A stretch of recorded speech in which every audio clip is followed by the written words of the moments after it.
Friends, welcome to this video on the concept of capital employed, which is often used as a measure of investment.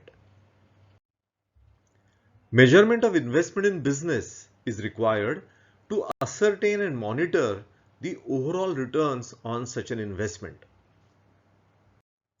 Investment can be measured in so many different ways. Let's see how.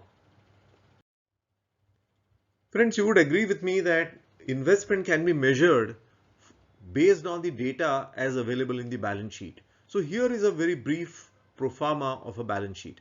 Non-current assets, current assets, and that is on one hand, and the same is reflected in the sources of funds, namely the shareholders' equity, the non-current liabilities, and current liabilities. Now, investment can be measured in so many different ways. One way of measuring it is by total assets, which is going to be the sum total of non-current assets and current assets. Another very important way of measuring investment is purely based on shareholders' equity. As you can see here, there is a box of shareholders' equity, right? And there is another way which is possible, which is capital employed. Now, the definition of capital employed is wider than shareholders' equity. As you can see here, the capital employed concept implies long-term funds which are deployed in the business, and they include both shareholders' equity as well as non-current liabilities, bulk of which represent some kind of borrowings or loans taken by the organization, or what is also called as debt. Thus, equity plus debt put together actually form the capital employed. Logically, it can also be derived as non-current assets plus current assets minus current liabilities. Remember, non-current assets plus current assets are equal to shareholders' equity plus non-current liabilities plus current liabilities. I'm sure you must have seen our other video on fundamental accounting equation. If you're not, do explore that also. Since there is this equality, if you want to focus on the sum total of shareholders' equity plus non-current liabilities, the same total can be derived in another way by moving current liabilities to the other side.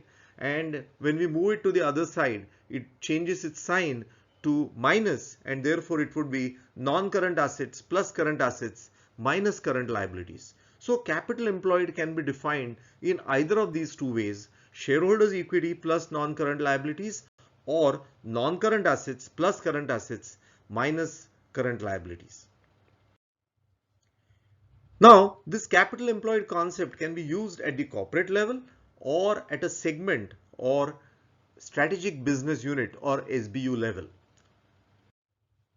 Now, out of the two ways that we discussed, at SBU level, it is much easier to calculate investment by the definition of capital employed by using the method non-current assets plus current assets minus current liabilities.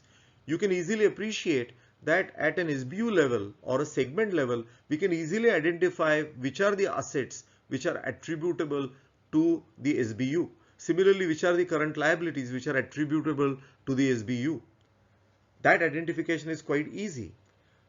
But the method which uses equity plus non-current liabilities, equity is for the whole company. We can't identify it at the SBU level, and therefore for measuring at an SBU level, the method which is used is non-current assets plus current assets minus current liabilities rather than equity plus non-current liabilities. I'm sure you would appreciate why.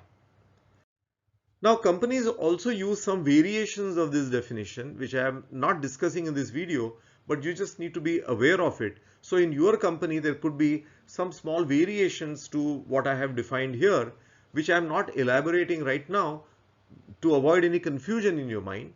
But I just want you to be aware that as far as that particular definition is used consistently in the company, it doesn't pose a problem, and there will be some logical reason why some adjustments are done to this capital employed method that I have just discussed.